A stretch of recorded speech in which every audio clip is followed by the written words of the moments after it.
વંદે ગુજરાત।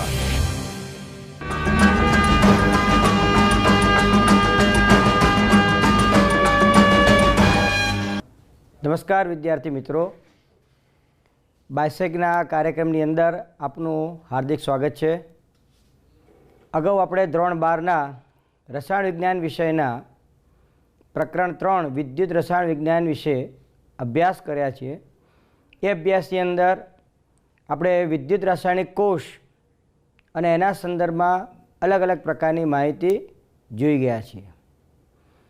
આજે આ એકમની અંદર આપણે બીજા ભાગ વિશે વાત કરવાની છે। આ ભાગ છે વિદ્યુત વિભાજન કોષ। સૌપ્રથમ આપણે પહેલાં એ સમજી લઈએ કે વિદ્યુત વિભાજન કોષ કોને કહેવાય। તો અગાઉ આપણે જોઈ ગયા છીએ તે મુજબ જ્યારે રાસાયણિક ઉર્જાનું વિદ્યુત ઉર્જામાં રૂપાંતર થાય છે તો આ પ્રકારનું સિદ્ધાંત ઉપર આધારિત જે ઉપકરણ છે, જે ડિવાઇસ છે, જે સાધન છે એને આપણે વિદ્યુત રાસાયણિક કોષ કહીએ છીએ। એનાથી વિરુદ્ધ પ્રકારનો સિદ્ધાંત ધરાવતો કોષ, સાધન, જેને આપણે કહીશું વિદ્યુત વિભાજન કોષ। એટલે કે વિદ્યુત વિભાજન કોષનો મુખ્ય સિદ્ધાંત છે વિદ્યુત ઉર્જાનું રાસાયણિક ઉર્જામાં રૂપાંતર કરવું।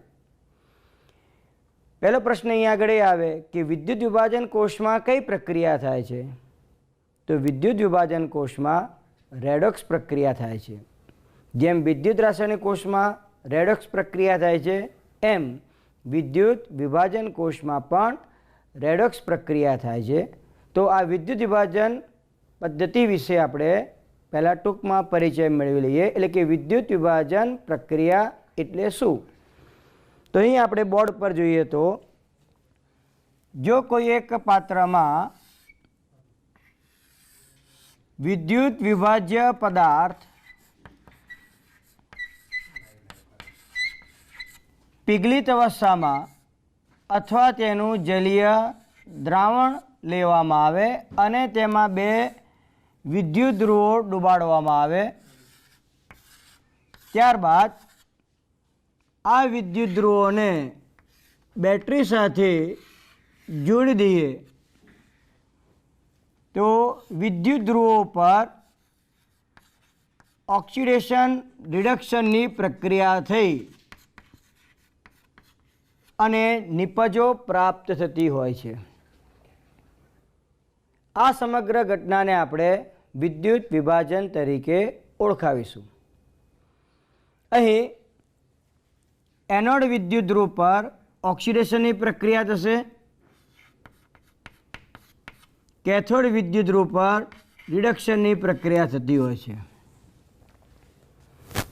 તો મિત્રો અહીં આપણે જે જોઈ ગયા કે વિદ્યુત વિભાજનની જે પદ્ધતિ છે એ સાથે રેડોક્સ પ્રક્રિયા સંકળાયેલી છે। તો અહીં પ્રશ્ન એ આવે વિદ્યુત રાસાયણિક કોષ અને વિદ્યુત વિભાજન કોષ વચ્ચે શું તફાવત છે? તો આ બે વચ્ચેનો તફાવત આપણે અહીં આગળ સમજી લઈએ। વિદ્યુત રાસાયણિક કોષ અને વિદ્યુત વિભાજન કોષ વચ્ચેનો તફાવત મુખ્યત્વે તેના સિદ્ધાંતને અનુલક્ષીને છે। વિદ્યુત રાસાયણિક કોષમાં રાસાયણિક ઉર્જાનું વિદ્યુત ઉર્જામાં રૂપાંતર થાય છે, જ્યારે વિદ્યુત વિભાજન કોષમાં વિદ્યુત ઉર્જાનું રાસાયણિક ઉર્જામાં રૂપાંતર થાય છે। બીજો મહત્વનો મુદ્દો આપણે જોઈએ તો વિદ્યુત રાસાયણિક કોષમાં થતી રેડોક્સ પ્રક્રિયા આપમેળે થાય છે, એટલે કે સ્વયંસ્ફુરિત છે, સ્વયંભૂ છે, સ્પોન્ટેનિયસ છે। જ્યારે વિદ્યુત વિભાજન કોષમાં થતી રેડોક્સ પ્રક્રિયા આપમેળે થતી નથી।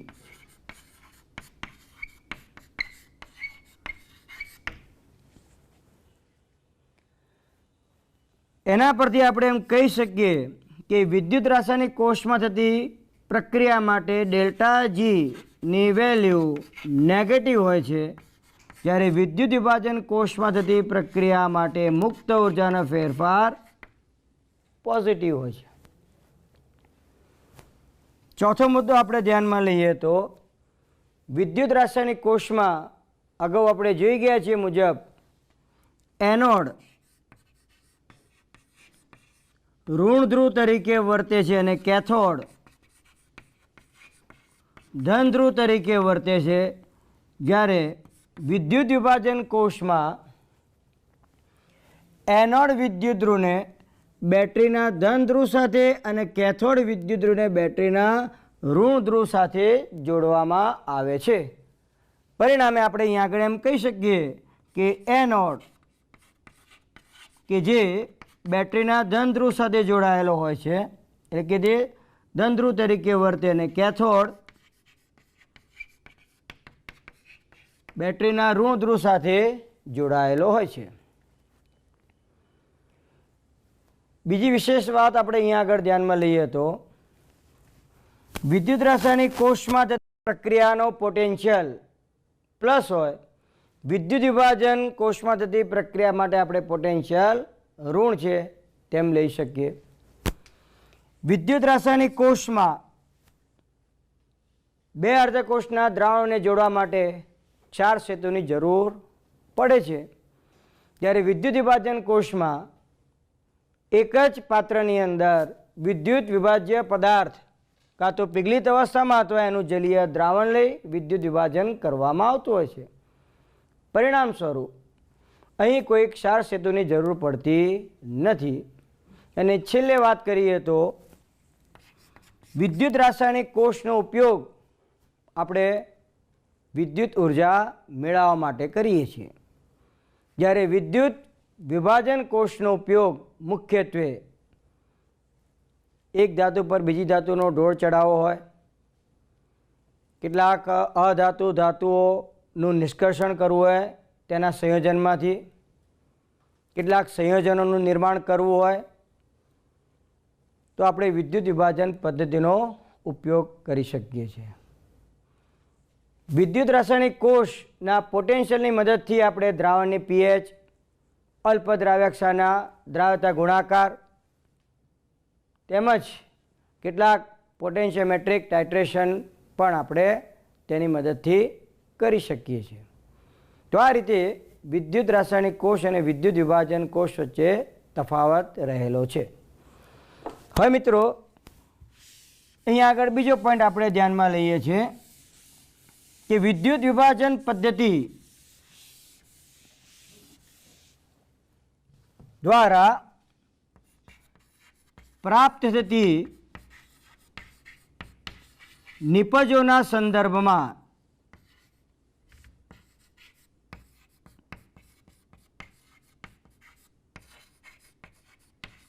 બે બાબત અગત્યની બને છે. પહેલી બાબત આપણે લઈએ તો વિદ્યુત વિભાજનથી જે નિપજો પ્રાપ્ત થાય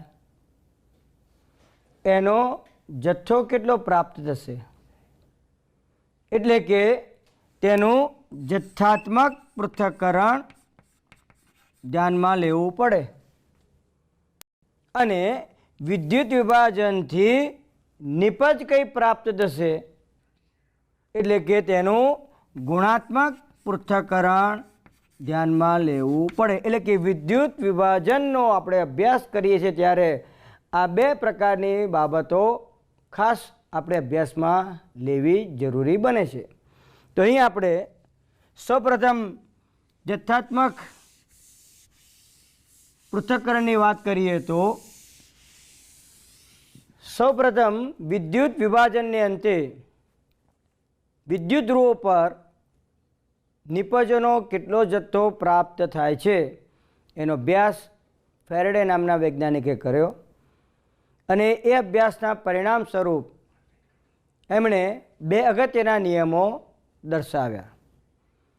આ નિયમો જ્યારે આપવામાં આવ્યા ત્યારે પરમાણુ રચના એટલે કે પરમાણુના બંધારણ, ઇલેક્ટ્રોન રચના વિશે કોઈ સ્પષ્ટ ખ્યાલ નહોતો.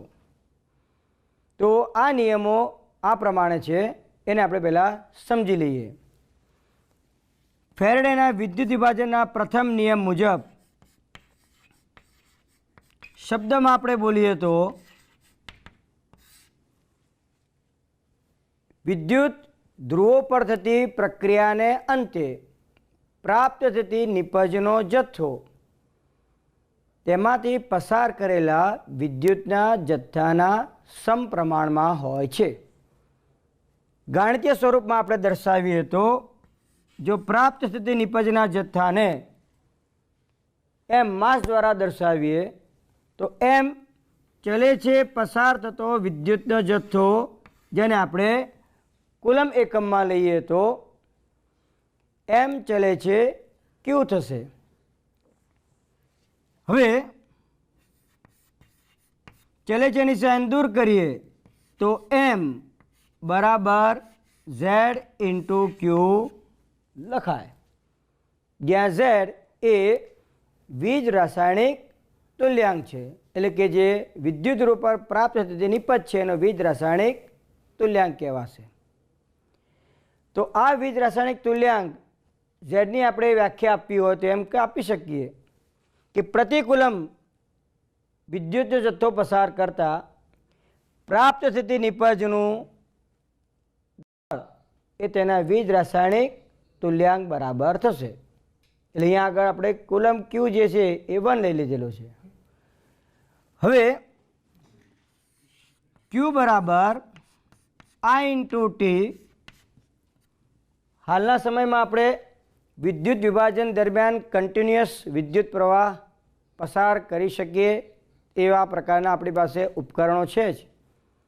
તો અહીં આપણે જો વિદ્યુત વિભાજન દરમિયાન I એમ્પિયર વિદ્યુત પ્રવાહ ટી સેકન્ડ માટે પસાર કરતા હોઈએ તો પસાર થતો વિદ્યુતનો જથ્થો કુલમ એકમમાં ક્યુ બરાબર I ઇન્ટુ ટી થશે.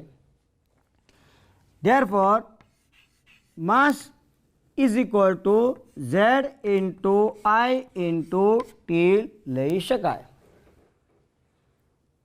હવે આપણે ફેરેડેના બીજા નિયમની વાત કરીએ તો ફેરેડેના બીજા નિયમ મુજબ એવું કહેવામાં આવ્યું છે કે જો કોઈ વિદ્યુત વિભાજ્ય ધરાવતો એક કોષને બીજા વિદ્યુત વિભાજ્ય ધરાવતા બીજા કોષ સાથે શ્રેણીમાં જોડી દેવામાં આવે, એટલે અહીંયા આગળ બે વિદ્યુત વિભાજન કોષો લઈએ, બંનેમાં વિદ્યુત ધ્રુવો ડુબાડી બંનેને શ્રેણીમાં જોડી દઈ અને એક સરખો વિદ્યુતનો જથ્થો પસાર કરવામાં આવે તો બીજા નિયમ પ્રમાણે એવું કહેવાય છે કે પ્રાપ્ત થતી નિપજનો જથ્થો એમ તે તેના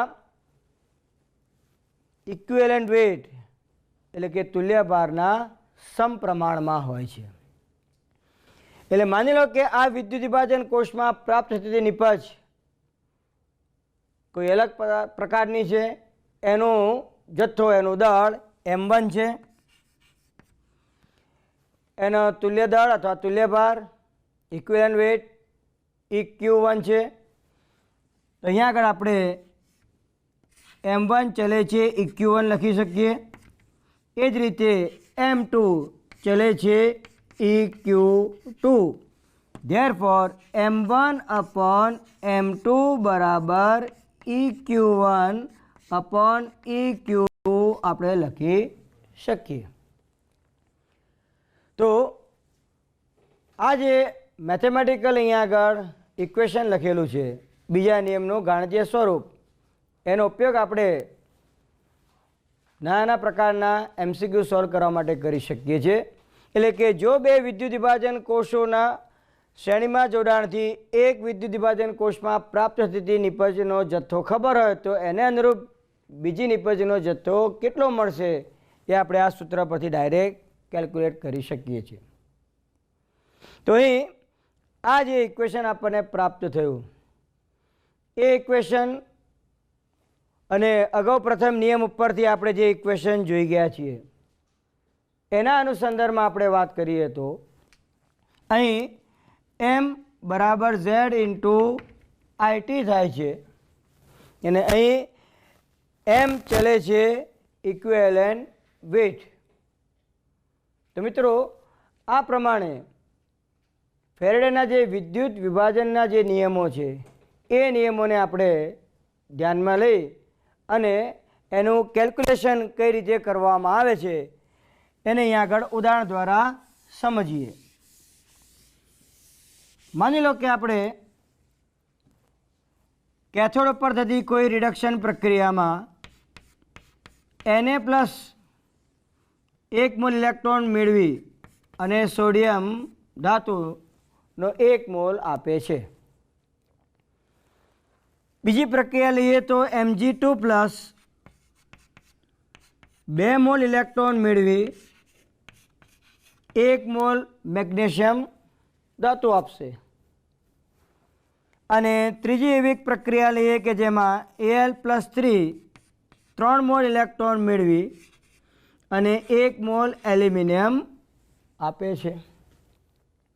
તો અહીં આપણે જોઈ શકીએ છીએ કે 1 મોલ સોડિયમ નિપજ તરીકે મેળવવા માટે 1 મોલ ઇલેક્ટ્રોન દ્વારા વહેતા વિદ્યુતના જથ્થાની જરૂર પડી.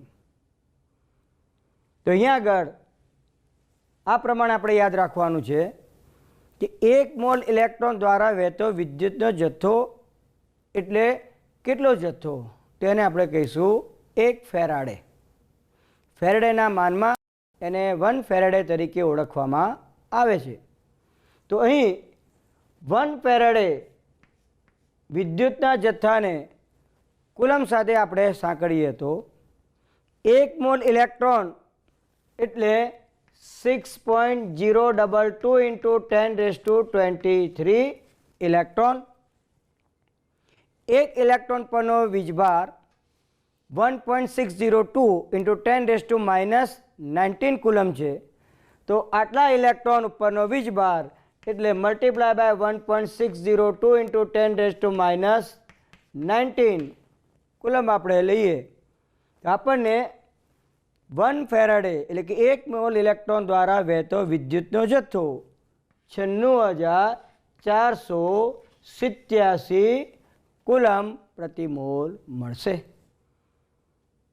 ઘણી વખત ગણતરીમાં સરળતા રહે માટે આ વેલ્યુ 96,500 કુલમ પણ લેવામાં આવે છે.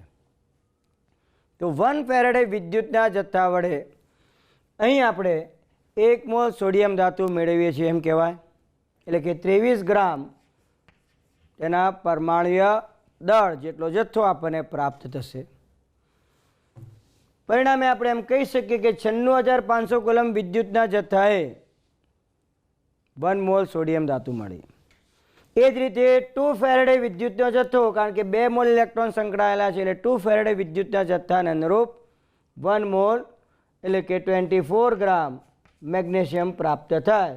અહીં આપણે 1 મોલ દર્શાવીએ, અહીંયા આગળ પણ 1 મોલ આપણે દર્શાવી શકીએ છીએ અને અહીંયા આગળ 3 ફેરાડે વિદ્યુતનો જથ્થો પસાર કરવામાં આવે છે.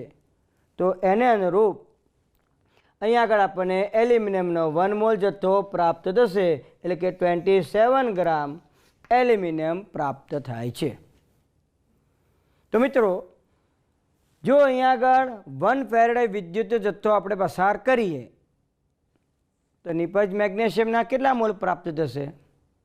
તો આપણે એમ કહી શકીએ છીએ કે 2 ફેરાડે 1 મોલ નિપજ પ્રાપ્ત થાય તો 1 ફેરાડે 1/2 મોલ મેગ્નેશિયમ પ્રાપ્ત થશે. એ જ રીતે 3 ફેરાડે 1 મોલ એલ્યુમિનિયમ પ્રાપ્ત થાય છે તો 1 ફેરાડે 1/3 મોલ એલ્યુમિનિયમ પ્રાપ્ત થશે. પરિણામે આપણે અહીંયા આગળ સામાન્યકરણ કરીને લખીએ તો જો ધાતુની સંયોજકતા N+ છે તો N મોલ ઇલેક્ટ્રોન દ્વારા રિડક્શન થઈ 1 મોલ ધાતુ પ્રાપ્ત થાય છે. એટલે કે N ફેરાડે વિદ્યુતના જથ્થા વડે 1 મોલ મેટલ આપણને પ્રાપ્ત થાય છે. તો 1 ફેરાડે વિદ્યુતના જથ્થા વડે આપણને 1/N મોલ નિપજ પ્રાપ્ત થશે. એટલે કે રિડક્શન પામતી જે સ્પીસીસ છે એની સંયોજકતા આપણને ખબર હોય તો 1 ફેરાડે એટલે કે 96,500 કુલમ અથવા 96,487 કુલમ વિદ્યુતના જથ્થા વડે નિપજના કેટલા મોલ પ્રાપ્ત થશે તેનું કેલ્ક્યુલેશન આપણે કરી શકીએ છીએ. પરિણામે આપણે એમ કહી શકીએ કે જો રિડક્શન પામતી સ્પીસીસ અથવા ઓક્સિડેશન પામતી સ્પીસીસ ઉપરની સંયોજકતા n તરીકે લઈએ તો 1 ફેરાડે વિદ્યુતના જથ્થા વડે આપણને તે નિપજના 1/n મોલ પ્રાપ્ત થશે. ટૂંકમાં ઓક્સિડેશન કે રિડક્શન અર્ધ પ્રક્રિયાના સંતુલિત સમીકરણ પરથી આપણે નિપજનો જરૂરી જથ્થો મેળવવો હોય તો કેટલો વિદ્યુતનો જથ્થો પસાર કરવો પડે. દાખલા તરીકે અહીંયા આગળ કેલ્ક્યુલેશનમાં એમ પૂછવામાં આવ્યું છે કે 2 મોલ એલ્યુમિનિયમ પ્રાપ્ત કરવું છે તો કેટલા ફેરાડે વિદ્યુતના જથ્થાની જરૂર પડશે. તો અહીં આપણે આ જે ઇક્વેશન બતાવ્યું છે આ ઇક્વેશનમાં 2 મોલ એલ્યુમિનિયમ આપણે જોઈએ છે. તો અહીંયા આગળ હું 2 મોલ એલ્યુમિનિયમ મેળવવા માટે આ જે ઇક્વેશન છે એ ઇક્વેશન પરથી દર્શાવું કે 1 મોલ એલ્યુમિનિયમ મેળવવા માટે 3 ફેરાડે વિદ્યુતના જથ્થાની જરૂર પડે છે. તો 2 મોલ એલ્યુમિનિયમ મેળવવા માટે કેટલા ફેરાડે વિદ્યુતના જથ્થાની જરૂર પડશે એમ આપણે સરળતાથી નક્કી કરી શકીએ. તો મિત્રો આ પ્રમાણેના કેલ્ક્યુલેશન MCQ પ્રકારના ક્વેશ્ચન સ્વરૂપે તમને પૂછી શકાય. ઉપરાંત લોંગ આન્સર ક્વેશ્ચનની અંદર દાખલા સ્વરૂપે પણ તમને પૂછી શકાય છે. સાથે સાથે આગળ ફેરાડેના જે નિયમો આપણે જોઈ ગયા એ ફેરાડેના નિયમો ઉપરથી આપણે જો ટૂંકમાં સૂત્ર લખવું હોય એટલે કે વિદ્યુત રૂપ પ્રાપ્ત થતી નિપજનો જથ્થો આપણે શોર્ટમાં નક્કી કરવો હોય તો એના માટે ઇક્વેશન આ પ્રમાણે આપણે લખી શકીએ. m બરાબર આગળ કીધું એ મુજબ z × I છે, જ્યાં પસાર કરવામાં આવતો વિદ્યુત પ્રવાહ એમ્પિયરમાં લઈએ છીએ, એના માટેનો સમય સેકન્ડમાં લઈએ છીએ. તો I × t કોલમમાં થઈ ગયું. પરિણામ સ્વરૂપ આપણે જો એનો વીજ રાસાયણિક તુલ્યાંક જાણતા હોઈએ તો આપણને નિપજનું દળ પ્રાપ્ત થશે. આ ઉપરાંત z બરાબર એટલે કે વીજ રાસાયણિક તુલ્યાંક બરાબર આપણે equivalent weight by f Faraday constant એટલે કે 96,500 આપણે કુલમ લઈ લઈએ તો z બરાબર EQ/F × IT સૂત્રનો ઉપયોગ કરી અને એના પરથી આપણે એનું ઇક્વિવેલન્ટ વેઇટ શોધી શકીએ છીએ. અથવા ઇક્વિવેલન્ટ વેઇટ જાણતા હોઈએ તો નિપજનો જથ્થો શોધી શકાય છે. એને વધારે એક્સટેન્શન સ્વરૂપમાં આપણે લખવું હોય તો m બરાબર એટલે કે પ્રાપ્ત થતી નિપજનું દળ આપણે ધાતુના સંદર્ભમાં આપણે લખીએ તો એટોમિક માસ, અહીંયા આગળ એટોમિક માસ લઈએ છીએ અને આ એટોમિક માસ ને જો આપણે પરમાણુય દળને તેની સંયોજકતા એટલે કે વેલેન્સી વડે ભાગી નાખીએ તો એ તેના તુલ્ય દળ બરાબર થશે એટલે કે ઇક્વિવેલન્ટ માસ બરાબર થશે. તો અહીંયા આગળ આપણને ઇક્વેશન આ રીતે પ્રાપ્ત થયું. તો જો પ્રાપ્ત થતી નિપજનું પરમાણુય દળ એટલે એટોમિક માસ ખબર હોય આપણને, એની વેલેન્સી ખબર હોય અને આઈટીના વેલ્યુ આપણને ખબર છે f ફેરાડે કોન્સ્ટન્ટ જેની કિંમત આપણે 96,500 કુલમ લઈ લઈએ છીએ તો આપણને નિપજનો કેટલો જથ્થો પ્રાપ્ત થશે તે નક્કી કરી શકાય છે. મિત્રો અહીંયા આગળ બીજી એક વસ્તુ ધ્યાનમાં લઈએ છીએ. આપણે એક વસ્તુ અગાઉ થર્મોડાયનેમિક્સની અંદર ભણી ગયા છીએ એ મુજબ જ્યારે એક પ્રકારની ઉર્જાનું બીજા પ્રકારની ઉર્જામાં રૂપાંતર થતું હોય છે તો એ બીજા પ્રકારની ઉર્જા ક્યારેય 100% પરિણમતી નથી.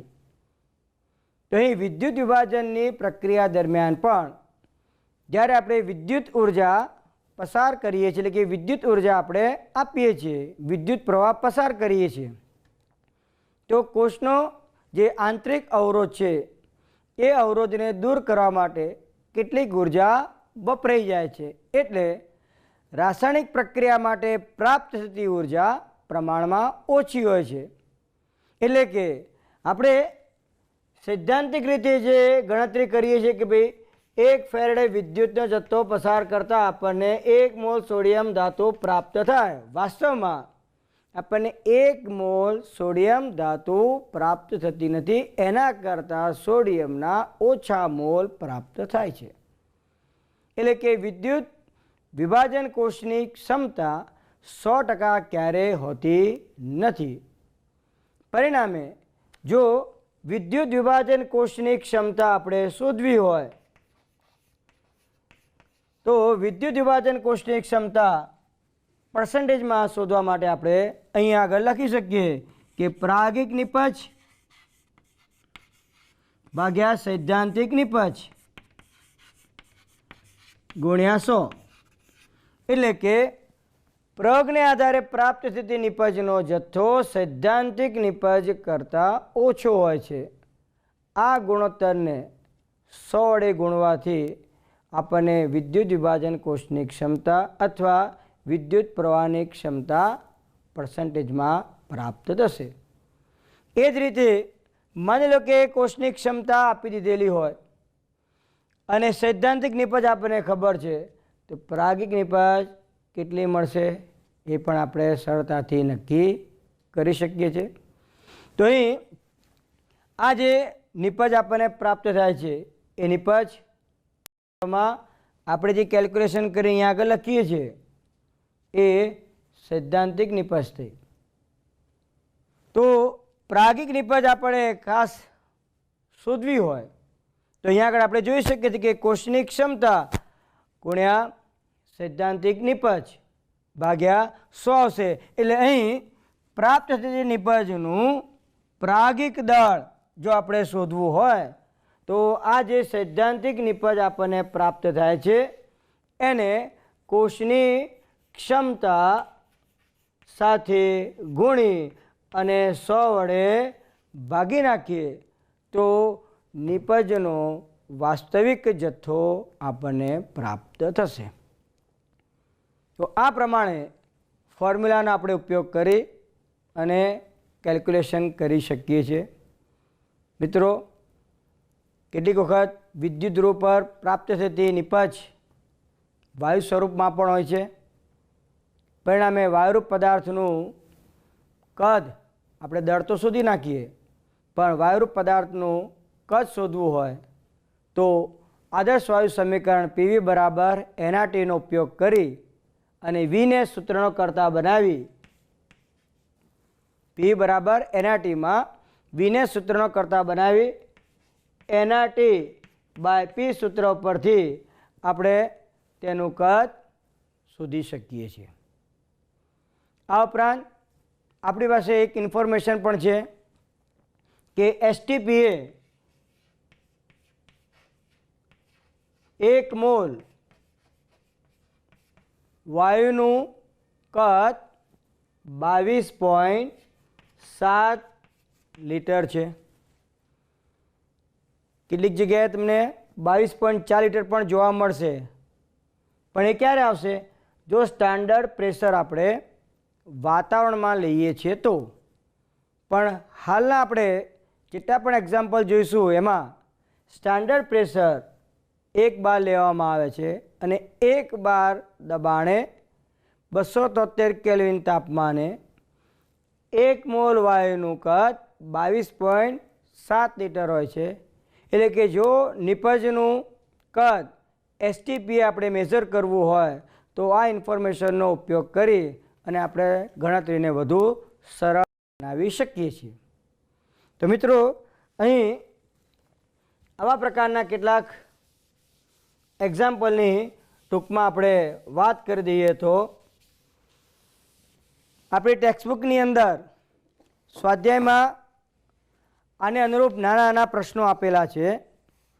એક પ્રશ્ન આવો છે કે પિગલિત CaCl2માંથી 20 ગ્રામ કેલ્શિયમ મેળવવા માટે CaCl2માંથી કેલ્શિયમ મેળવવો છે અને આ કેલ્શિયમ 20 ગ્રામ મેળવવો છે.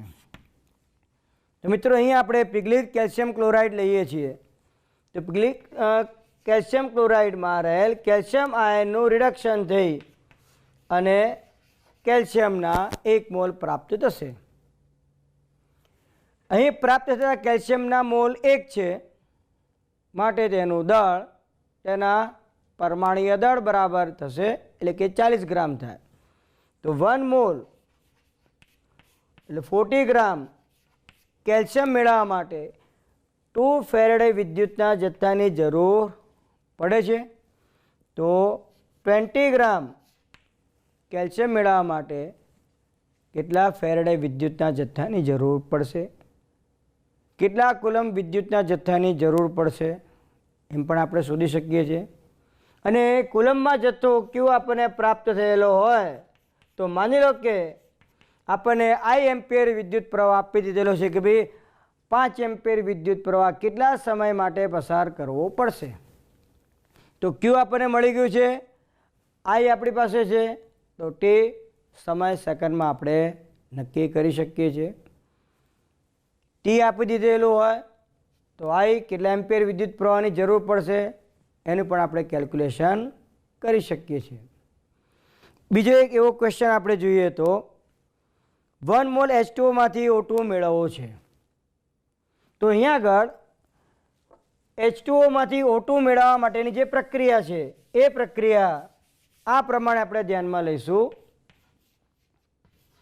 તો પહેલો પ્રશ્ન એ થાય કે H2O માંથી O2 કઈ પ્રક્રિયા દ્વારા પ્રાપ્ત થશે, ઓક્સિડેશન કે રિડક્શન? તો મિત્રો એના માટે બહુ સરસ મજાની અહીંયા આગળ આપણે સમજૂતી શોર્ટમાં એવી ધ્યાનમાં લઈ શકીએ. H2Oમાં હાઇડ્રોજન ઓક્સિડેશન આંક તમે +1 લેશો, ઓનો ઓક્સિડેશન આંક -2 લેશો. હવે જ્યારે નિપજ O2 મળે છે તો ઓનો ઓક્સિડેશન આંક -2માંથી 0 થયો, એટલે H2Oનું ઓક્સિડેશન થયું છે તેમ કહેવાય. અને જો H2Oમાંથી આપણને હાઇડ્રોજન પ્રાપ્ત થતો હોય તો આપણે એમ કહી શકીએ છીએ કે H+ એટલે કે હાઇડ્રોજનનો ઓક્સિડેશન આંક +1 છે એમાંથી 0 થયો, પરિણામે H2Oનું રિડક્શન થાય છે. એટલે પાણીના ઓક્સિડેશનથી O2 અને પાણીના રિડક્શનથી H2 પ્રાપ્ત થાય છે. એ આપણે અહીંયા આગળ સરળતાથી યાદ રાખીશું. કારણ કે અગાઉ 11મા ધોરણની અંદર હાઇડ્રોજનના ચેપ્ટરમાં આનો ઉલ્લેખ કરવામાં આવેલો જ છે. તો આ પ્રમાણે અહીંયા આગળ H2Oના ઓક્સિડેશનથી O2 જ્યારે આપણને પ્રાપ્ત થાય છે તો અહીં પ્રશ્ન એ આવે કે H2Oના ઓક્સિડેશનની પ્રક્રિયા લખવી હોય તો કઈ રીતે લખી શકાય, તો આપણે એને આ રીતે યાદ રાખીશું. H2Oના 1 મોલ છે, વાસ્તવમાં અહીંયા આગળ 1 મોલ O2 મળે છે, એટલે અહીંયા આગળ આપણે 2 વડે ગુણી નાખીએ તો 2 મોલ ઓફ H2O કેટલા મોલ અહીંયા આગળ ઓક્સિજન આપે છે એ ધ્યાનમાં લઈએ. બરાબર, તો અહીં ઓના ઓક્સિડેશન આંકમાં થતો ફેરફાર આપણે ધ્યાનમાં લઈશું. ઓના ઓક્સિડેશન આંકમાં થતો ફેરફાર આપણે જો ધ્યાનમાં લઈએ છીએ તો પ્રક્રિયા સાથે સંકળાયેલા ઇલેક્ટ્રોન પણ આપણને સરળતાથી ખ્યાલમાં આવી જશે. તો મિત્રો જે રિડક્શન પામતી સ્પીસીસ છે કે ઓક્સિડેશન પામતી સ્પીસીસ છે એના ઓક્સિડેશન આંકમાં થતા ફેરફારને આધારે આપણે પ્રક્રિયા સાથે સંકળાયેલા ઇલેક્ટ્રોન એટલે કે અર્ધ પ્રક્રિયા સાથે સંકળાયેલા ઇલેક્ટ્રોન કેટલા મોલ છે એ આપણે સરળતાથી નક્કી કરી શકીએ છીએ. તો અહીં જે પ્રશ્ન હતો કે 1 મોલ H2O માંથી O2 મેળવવા માટે કેટલા વિદ્યુતના જથ્થાની જરૂર પડશે, તો O2 નો અહીંયા આગળ જથ્થો 1 મોલ છે તેમ આપણે લેવો તો લઈ શકીએ, પણ 2 મોલ H2O અહીંયા આગળ થઈ ગયા. વાસ્તવમાં તો આપણને 1 મોલ H2O આપેલો છે, તો અહીંયા આગળ ઓક્સિજનની સંખ્યા 1 છે, તો સામે 1/2 મોલ O2 આપણને પ્રાપ્ત થશે. તો ઓનો ઓક્સિડેશનાંક -2 માંથી 0 થયો, એટલે ઓક્સિડેશનાંકમાં થતો ફેરફાર 2 નો હોવાથી અર્ધ પ્રક્રિયા સાથે સંકળાયેલ ઇલેક્ટ્રોનની સંખ્યા 2 છે તેમ આપણે કહી શકીએ. પરિણામે 2 ફેરેડે વિદ્યુતના જથ્થા વડે 1 મોલ H2O માંથી O2 પ્રાપ્ત થશે. એ જ રીતે 2 × 96,500 કુલમ વિદ્યુતના જથ્થા વડે આપણને 1 મોલ H2O માંથી O2 પ્રાપ્ત થાય. હવે જો H2Oના ઓક્સિડેશનથી O2 પ્રાપ્ત થાય છે અને H2Oના રિડક્શનથી હાઇડ્રોજન પ્રાપ્ત થાય છે એમ આપણે લખીએ તો પાણી ઓક્સિડેશન પામે અને રિડક્શન પામે, એટલે કે પાણીનું જો વિદ્યુત વિભાજન થતું હોય તો 1 મોલ પાણીના વિદ્યુત વિભાજનથી આપણને 0.5 મોલ O2 અને 1 મોલ હાઇડ્રોજન પ્રાપ્ત થશે. એટલે કે હાઇડ્રોજન અને ઓક્સિજનના મોલનો ગુણોત્તર 2:1 છે એમ આપણે કહી શકીએ. પરિણામે અહીંયા કેલ્ક્યુલેશન આપણે કરવું હોય તો આવું પણ કરી શકીએ કે 1 મોલ હાઇડ્રોજન એટલે 2 ગ્રામ હાઇડ્રોજન અને 1/2 મોલ O2 એટલે 16 ગ્રામ ઓક્સિજન પ્રાપ્ત થાય છે. તો ટોટલ 18 ગ્રામ પાણીમાંથી 16 ગ્રામ ઓક્સિજન અને 2 ગ્રામ હાઇડ્રોજન પ્રાપ્ત થયો છે તેમ આપણે કહી શકીએ.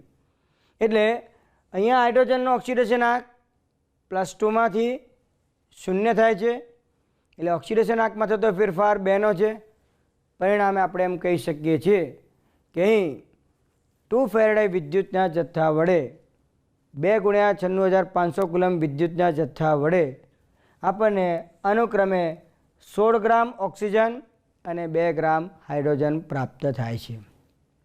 મિત્રો, બીજી આગળ પ્રક્રિયાને આપણે ધ્યાનમાં લઈએ તો અગાઉ વાત કરી તે મુજબ આપણે એસિડિક માધ્યમમાં MnO4- નું રિડક્શન થાય છે.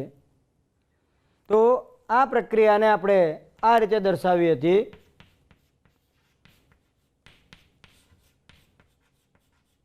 અહીંયા આગળ 1 મોલ KMnO4 નું એસિડિક માધ્યમમાં રિડક્શન સાથે પ્રક્રિયામાં 5 મોલ ઇલેક્ટ્રોન સંકળાયેલા છે, એટલે કે 1 મોલ મેંગેનેટ આયનનું રિડક્શન કરવા માટે 1 મોલ KMnO4 નું રિડક્શન કરવા માટે 5 ફેરેડે વિદ્યુતના જથ્થાની જરૂર પડે છે, એટલે કે 5 × 96,500 કુલમ વિદ્યુતના જથ્થાની જરૂર પડે છે એમ આપણે કહી શકીએ. તો માની લો કે તમને પ્રશ્ન એવો પૂછાયો કે એસિડિક માધ્યમમાં 2.5 મોલ KMnO4ના રિડક્શન માટે કેટલા ફેરેડે વિદ્યુતના જથ્થાની જરૂર પડશે અથવા કેટલા કુલમ વિદ્યુતના જથ્થાની જરૂર પડશે. તો આવા પ્રકારના જે કેલ્ક્યુલેશન છે એ કેલ્ક્યુલેશન પરીક્ષામાં પૂછી શકાય.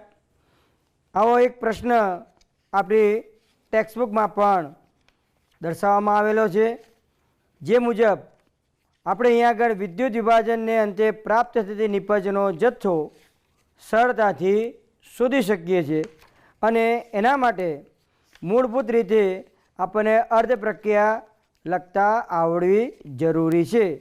આવો એક પ્રશ્ન અહીંયા આગળ આપણે જોઈએ તો 1 મોલ ડાયક્રોમેટ આયનનું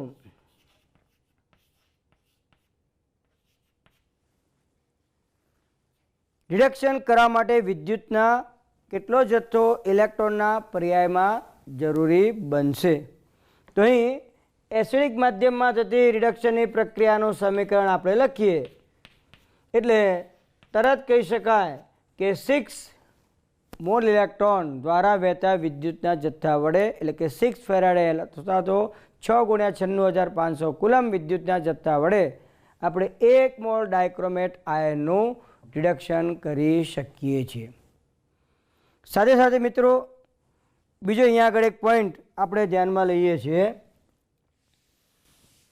જો વિદ્યુત વિભાજન દરમિયાન આપણને પ્રાપ્ત થતી એક નિપજનો જથ્થો ખબર છે તો બીજી નિપજનો જથ્થો શોધવા માટે આપણે જે કેલ્ક્યુલેશનનો ઉપયોગ કરીએ છીએ એમાં જો બે અલગ અલગ વિદ્યુત વિભાજન કોષમાંથી સરખો વિદ્યુત જથ્થો પસાર કરવામાં આવતો અથવા તો એક જ પાત્રમાં વિદ્યુત વિભાજન દરમિયાન એક નિપજનો જથ્થો ખબર છે, બીજી નિપજ બીજા વિદ્યુત ધ્રુવ પર પ્રાપ્ત થાય છે તો એનો જથ્થો આપણે શોધવો હોય તો ફેરેડેના બીજા નિયમની મદદથી આપણે સરળતાથી શોધી શકીએ। M1/M2 બરાબર EQ1/EQ2 એટલે કે માની લો કે અહીંયા કેથોડ વિદ્યુત ધ્રુવ પર પ્રાપ્ત થતી નિપજનું દળ આપણને ખબર છે અને એનોડ પર પ્રાપ્ત થતી નિપજનું દળ M2 આપણે શોધવું છે તો M1/M2 બરાબર EQ1/EQ2 આ રીતે આપણે કેલ્ક્યુલેશન કરી શકીએ। એક ઉદાહરણ આપણે લઈએ તો માની લો કે કોપર સલ્ફેટના દ્રાવણ ભરેલ વિદ્યુત વિભાજન કોષ અને AgNO3નો દ્રાવણ ભરેલ વિદ્યુત વિભાજન કોષોને શ્રેણીમાં જોડી એક સરખો વિદ્યુત જથ્થો પસાર કરવામાં આવેલો છે। અહીંયા આગળ ધારો કે AgNO3નું દ્રાવણ ભરેલા વિદ્યુત વિભાજન કોષમાં કેથોડ પર આપણને Ag જે જથ્થો પ્રાપ્ત થાય છે એ આપી દીધેલો છે। હવે આ જે જથ્થો છે એ માની લો કે 2.16 ગ્રામ છે તો CuSO4ના પાત્રમાં કેથોડ ઉપર કેટલા ગ્રામ કોપર પ્રાપ્ત થશે તો અહીંયા આપણે કેલ્ક્યુલેશન બતાવીએ કે માસ of Ag upon mass of Cu બરાબર equivalent weight of Ag upon equivalent weight of Cu લખાય। હવે Agનું દળ આપણને અહીંયા આગળ આપી દીધેલું છે 2.16, માસ ઓફ Cu શોધવાનું છે તેના બરાબર Agનો તુલ્યભાર એટલે તેનું એટોમિક માસ પરમાણુય દળ 108 ભાગ્યા એની સંયોજકતા AgNO3માં Ag પ્લસ એની સંયોજકતા 1 લઈએ। કોપરનો તુલ્ય દળ equivalent weight of mass equivalent mass of copper તો અહીંયા આગળ આપણે કોપરનું પરમાણુય દળ એટોમિક માસ 63.5 લઈએ એને 2 વડે ડિવાઈડ કરીશું તો આનું સાદુરૂપ આપતા આપણને માસ ઓફ Cu એટલે કે કોપરનું દળ પ્રાપ્ત થશે। તો આ રીતે પણ આપણે ફેરેડેના બીજા નિયમનો ઉપયોગ કરી અને કેલ્ક્યુલેશન સરળતાથી કરી શકીએ છીએ। આવું એક બીજું ઉદાહરણ આપણે લઈએ તો ધારો કે કોપર સલ્ફેટના જલીય દ્રાવણમાં નિષ્ક્રિય વિદ્યુત રોડ ઉબાડી 5 એમ્પિયર વિદ્યુત પ્રવાહ વડે 1 કલાક સુધી વિદ્યુત વિભાજન કરવામાં આવે છે તો કોપર કેટલા ગ્રામ પ્રાપ્ત થશે।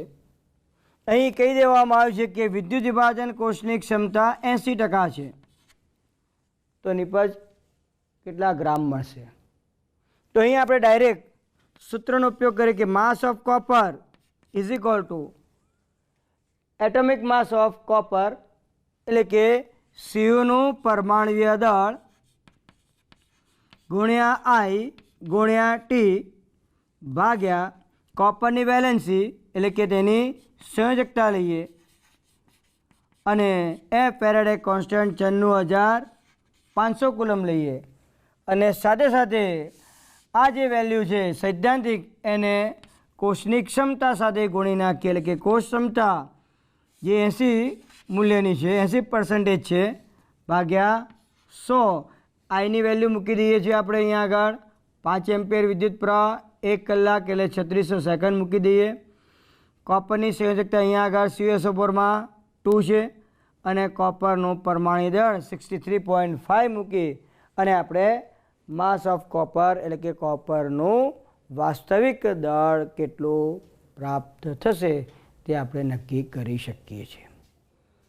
એ જ રીતે માની લો કે કોપરનું દળ આપી દીધેલું હોય અને વિદ્યુત વિભાજન કોષની ક્ષમતા શોધવી હોય તો પણ આપણે કોષ ક્ષમતા સરળતાથી નક્કી કરી શકીએ છીએ. તો મિત્રો આવા નાના પ્રકારના એક્ઝામ્પલ 1 માર્કના MCQ સ્વરૂપે પણ પૂછી શકાય. લોંગ આન્સર ક્વેશ્ચનની અંદર દાખલા સ્વરૂપે પણ જ્યારે તમને ગણતરી કરીને પૂછવામાં આવે તો એમાં પણ તમે આ મેથડનો ડાયરેક્ટ ઉપયોગ કરી અને નિપજનું દળ શોધી શકો. ખાસ કરીને જો 2 માર્ક કે 3 માર્ક્સની અંદર એક્ઝામ્પલ પૂછાય તો આ પ્રમાણેનું કેલ્ક્યુલેશન કરી શકાય છે. સાથે સાથે મિત્રો ઘણી વખત વિદ્યુત વિભાજન ઉપર આધારિત એક્ઝામ્પલ પૂછાતા હોય છે ત્યારે દ્રાવણની સાંદ્રતા આપી દીધેલી હોય અને દ્રાવણનું કદ આપી દીધેલું હોય તો વિદ્યુત વિભાજનને અંતે દ્રાવણની સાંદ્રતા કેટલી બાકી રહી હશે એવું પણ આપણે કેલ્ક્યુલેશન દ્વારા નક્કી કરી શકીએ છીએ. એનું એક સિમ્પલ ઉદાહરણ તમને આપું. ધારો કે આપણી પાસે 500 ml નિકલ સલ્ફેટનું દ્રાવણ છે. આ દ્રાવણમાં નિકલ સલ્ફેટની સાંદ્રતા 0.2 મોલર છે અને આ દ્રાવણમાંથી સમથિંગ એમ્પિયર આઈ એમ્પિયર વિદ્યુત પ્રવાહ અમુક સમય સેકન્ડ માટે પસાર કરવામાં આવે છે. તો વિદ્યુત વિભાજનને અંતે પ્રાપ્ત થતા દ્રાવણની સાંદ્રતા કેટલી હશે? તો મિત્રો અહીંયા આગળ તમારે પહેલાં તો એ નક્કી કરવું પડે કે પસાર કરવામાં આવતો વિદ્યુત જથ્થો ક્યુ કુલમમાં I/T જે છે કુલમમાં જે મળશે એને આપણે ફેરેડેમાં ફેરવી દઈએ છીએ. અથવા ડાયરેક્ટ જો આપણે માસ ઓફ નિકલ ને તેના પરમાણુય દળ વડે ભાગી નાખીએ એટલે આપણને એના મોલ મળી જાય. તો મોલ બરાબર અહીંયા આગળ આપણે લખી શકીએ I/T ભાગ્યા એની સંયોજકતા વેલેન્સી અને ફેરેડે કોન્સ્ટન્ટ જેની વેલ્યુ છે 96,500 કુલમ એટલે આપણને નિપજ નિકલના મોલ કેટલા પ્રાપ્ત થાય છે સીધા પ્રાપ્ત થશે. બીજી અહીંયા આગળ અગત્યની વસ્તુ આપણે જોઈએ તો જે Ni+2 દ્રાવણમાંથી રિમૂવ થાય છે તો આ Ni+2 વાસ્તવમાં કેટલા મોલ દૂર થાય છે તો જેટલા મોલ નિકલ અહીંયા નિપજ તરીકે મળશે એટલો જ Ni+2 દ્રાવણમાંથી દૂર થાય છે. કારણ કે અહીંયા આપણે જોઈ શકીએ છીએ કે 1 મોલ નિકલ પ્રાપ્ત થાય તો દ્રાવણમાંથી 1 મોલ Ni+2 દૂર થાય છે. તો અહીંયા આગળ ધારો કે x મોલ નિકલ પ્રાપ્ત થતું હોય તો દ્રાવણમાંથી દૂર થતા Ni+2 ના મોલ x છે તેમ આપણે કહી શકીએ. પરિણામ સ્વરૂપ Ni+2 દ્રાવણમાંથી કેટલા દૂર થયા? શરૂઆતના મોલ કેટલા હતા એમાંથી દૂર થતા મોલ આપણે બાદ કરી દઈએ તો બાકી રહેતા મોલ Ni+2 અને દ્રાવણના કદ પરથી તેની સાંદ્રતા આપણે નક્કી કરી શકીએ છીએ. આવા પ્રકારના એક્ઝામ્પલની અંદર જ્યારે પણ વિદ્યુત વિભાજન કોષની ક્ષમતાનો કોઈ ઉલ્લેખ કરેલો ના હોય તો આપણે ડાયરેક્ટ વિદ્યુત વિભાજન કોષની ક્ષમતા 100% છે તેમ આપણે હંમેશા લઈ લઈશું. જેથી કરીને ગણતરી વખતે આપણે એમ જ ગણતરી કરવાની આવશે કે વિદ્યુત વિભાજન કોષને અંતે વિદ્યુત વિભાજનની પ્રક્રિયાને અંતે આપણને જે નિપજ પ્રાપ્ત થાય છે એ 100% ક્ષમતાના સંદર્ભમાં જ છે. તો મિત્રો આવા પ્રકારના જે એક્ઝામ્પલ્સ આપણે જ્યારે ગણીએ છીએ ત્યારે કેટલીક વખત શોર્ટ ટ્રીકનો પણ ઉપયોગ જરૂરી બને છે. તમને ધારો કે એમ કહેવામાં આવે કે 36 ગ્રામ પાણીના વિદ્યુત વિભાજનથી ઓક્સિજન અને હાઇડ્રોજન કેટલા મોલના પ્રમાણમાં પ્રાપ્ત થશે? તો આગળ આપણે જોઈ ગયા કે H2O 1 મોલ વિદ્યુત વિભાજન થાય છે એટલે 1 મોલ હાઇડ્રોજન અને એ 1/2 મોલ O2 ઉત્પન્ન થાય છે, એટલે કે 18 ગ્રામે H2O અને O2ના મોલનો ગુણોત્તર 2:1 મળે છે. તેના પરથી આપણે 36 ગ્રામ H2O માટે પણ હાઇડ્રોજન અને ઓક્સિજન કેટલા મોલના પ્રમાણમાં પ્રાપ્ત થશે એ આપણે સરળતાથી કહી શકીએ, કારણ કે H2Oનો ગમે તેટલો અહીંયા આગળ જથ્થો લેવામાં આવે છે, પણ મોલનો રેશિયો તો એનો એ જ રહેશે, એટલે કે 2:1ના પ્રમાણમાં જ આપણને પ્રાપ્ત થશે. તો મિત્રો, આ પ્રમાણે આપણે વિદ્યુત વિભાજનની અંદર અલગ અલગ પ્રકારની ગણતરી કરી અને અલગ અલગ પ્રકારના પ્રશ્નોના સોલ્યુશન આપી શકીએ છીએ. તો આપણી જે ટેક્સ્ટબુક છે, ટેક્સ્ટબુકની અંદર આવા જે અલગ અલગ પ્રકારના એક્ઝામ્પલ આપેલા છે એને તમે ગણતરી કરી આવી શોર્ટ મેથડનો પણ ઉપયોગ કરી અને તેને સરળતાથી સમજી શકો છો. અને આવા પ્રકારના પ્રશ્નો કોઈપણ પ્રકારની પરીક્ષામાં પૂછાય તો એનું શોર્ટમાં પણ કેલ્ક્યુલેશન કઈ રીતે કરવું છે એ તમે સરળતાથી યાદ રાખી શકો. નમસ્કાર.